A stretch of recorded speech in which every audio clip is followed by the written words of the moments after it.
Somebody asked if I ever get tired of stirring my coffee with chopsticks using the Vortex method, the only true way to optimize the taste of my coffee at the molecular level. And the answer is no. Good morning. Welcome to the Daybreak Show. I am the Sultan. We'll get started, but first, coffee.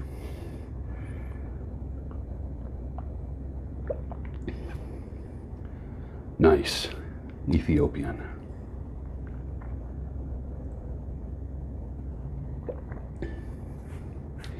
December, January, dry skinuary, March, April, right?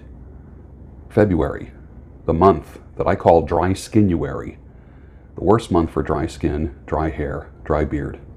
One of the reasons why I use Tactical soap. It's a high-fat soap. It doesn't dry your skin out or strip your skin or hair of its natural oils. I'll put a link down below. They are the sponsor for today's show. You won't be disappointed. Don't doubt me on that. The first question on the barber and cosmetology exam is this. Why is a license needed? Why is there a license? Why do we even have licenses for people in the hair industry? You will fail that test and that question if you don't get the answer right. The right answer is this: to protect the public. I always ask, is it the government's job to protect everybody? Let the free market rule, many libertarians will say. Well, the state of Tennessee wants to do away with licenses for cosmetology, barbering, tattoo artists, and embalmers. They say if you graduated with the knowledge, you graduated from a school, and you have the knowledge to do these things, or you were trained through an apprenticeship, you don't need a license. What are your thoughts about that? Is licensure needed? For instance, the shops need to be inspected, and then if they pass inspection, the shop itself gets a license. And then the person working in the shop has a license as well. What are your thoughts about that? It's very controversial. Ask yourself, is your current suffering necessary, or is it voluntary? Are you playing a role by inviting suffering into your life?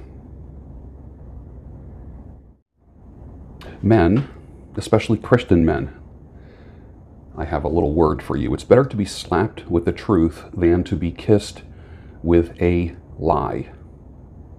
Yeah. Is kombucha a Christian woman's way of drinking alcohol without drinking alcohol? Some people say it's negligible, the amount of alcohol that's in kombucha. But I noticed that it's a trend with Christian women. They love their kombucha. Is it their way of just like living on the edge with a little bit of alcohol? Just wondering. I observe, now that I'm kind of like out of the Christian circles, I am a Christian man, but I'm out of Christian circles. I'm in the world, but not of the world. But I'm also not of modern Christianity, which I can't stand, because I see it weakening people. I see it cucking men. I see it making men subservient to their wives. I see shame and guilt, like the red pill supremacists. You know, they'll use the word blue pill as a descriptor to describe a man, but then also that same word is used to beat a man. Christian world, the very same thing. That's what I'm noticing. Is there any normal Christianity left anymore? Some say it's the Orthodox Church. Some say the Orthodox Church aren't really Christians. I've had people tell me that before. What do you think? And I'm not looking for a populist vote, because I know what my beliefs are and they're solid as a rock. But what are your thoughts on it? All answers are welcome, if you're kind. We won't have parent number 1 and parent number 2. It will be father and mother. Vladimir Putin. Never thought I'd come to see the day when I agree with Vladimir Putin. Which is pretty consistent, because last week I was called Putin's puppet by some liberal douche cuck hipster in Poland. Amazing. Just freaking amazing. Sheep exist in every country, every single country. Come on, baby, light my fire. Try to set the night on fire. Jim Morrison, 1968. Get back here, mister. You're not leaving the house looking like that. 2020 is the year you get unstuck. What is keeping you in your coffin? Take the stake out and live. Happy Valentine's Day, everybody. Just kidding. Actually, I don't want to be a buzzkill for Valentine's Day because it is a strangely made-up holiday that produces unnecessary guilt with a lot of people. I kind of think, like, if you're in a relationship, every day should be Valentine's Day. And if you look up Saint Valentine, then you'll see that it's really a made-up holiday, just like some of the other major, quote-unquote, major holidays that have their roots in paganism, which I have no problem with, but the commercialism just kills me. Kills me. Black women with afros are the most real women on earth. I hate to use the word woke because that has liberal connotations, but black women can possibly be some of the most awakened creatures. Hence, black women with afros are some of the most real females on earth. Realness begins with hair. I affectionately call them naturalistas. There's nothing like a naturalista. Have you ever done a river cruise? I've done Caribbean cruises. Let me tell you what my Caribbean cruise schedule looks like.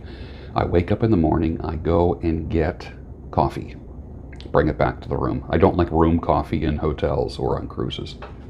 Now check this out. Get the coffee. Don't take a shower yet. I usually put on gym clothes, jogging pants, t-shirt, and then read a little bit of news, look at the schedule for the day, and then go have breakfast. The breakfast is usually high protein, not carbs. High protein. That always includes salmon. Love my salmon. And scrambled eggs or fried eggs of some type.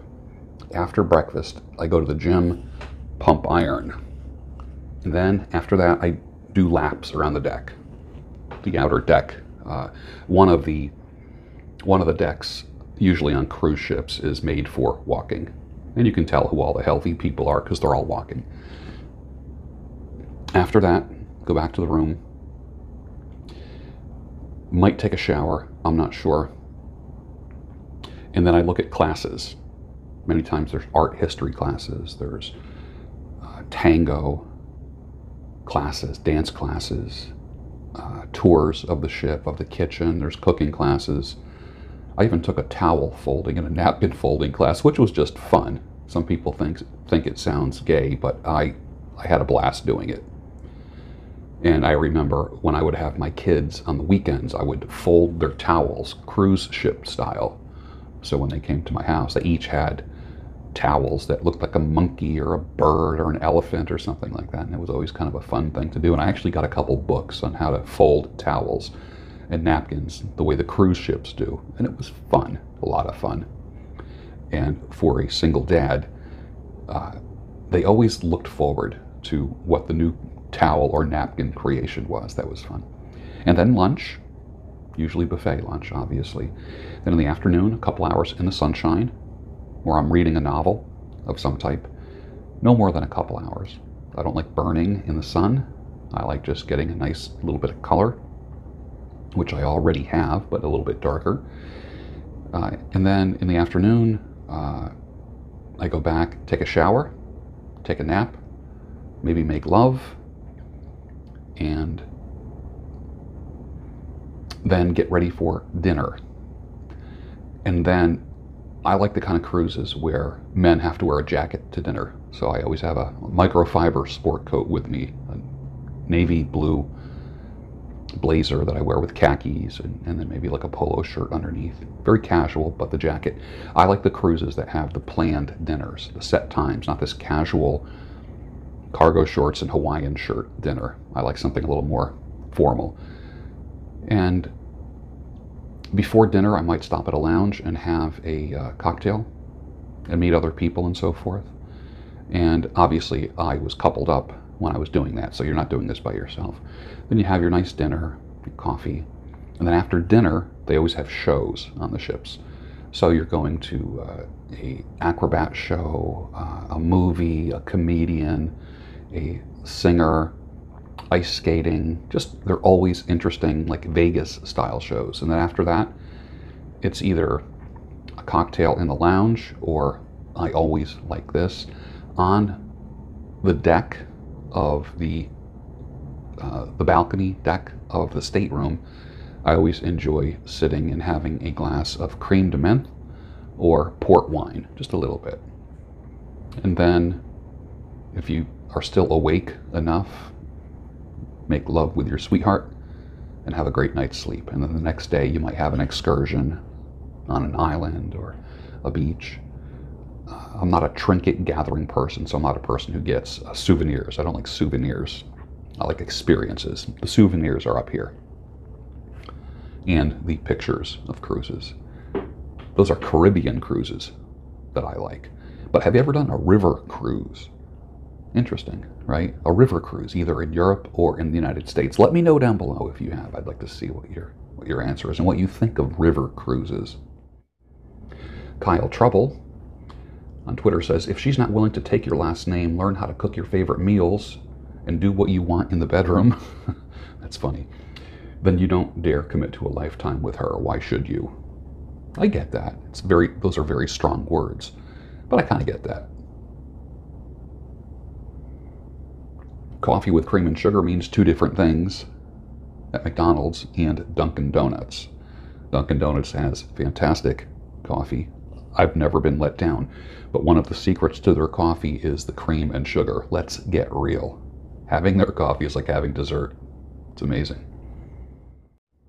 Finish your coffee, and I'll see you Monday morning on the Daybreak Show, the home of sanity, clarity, and reason.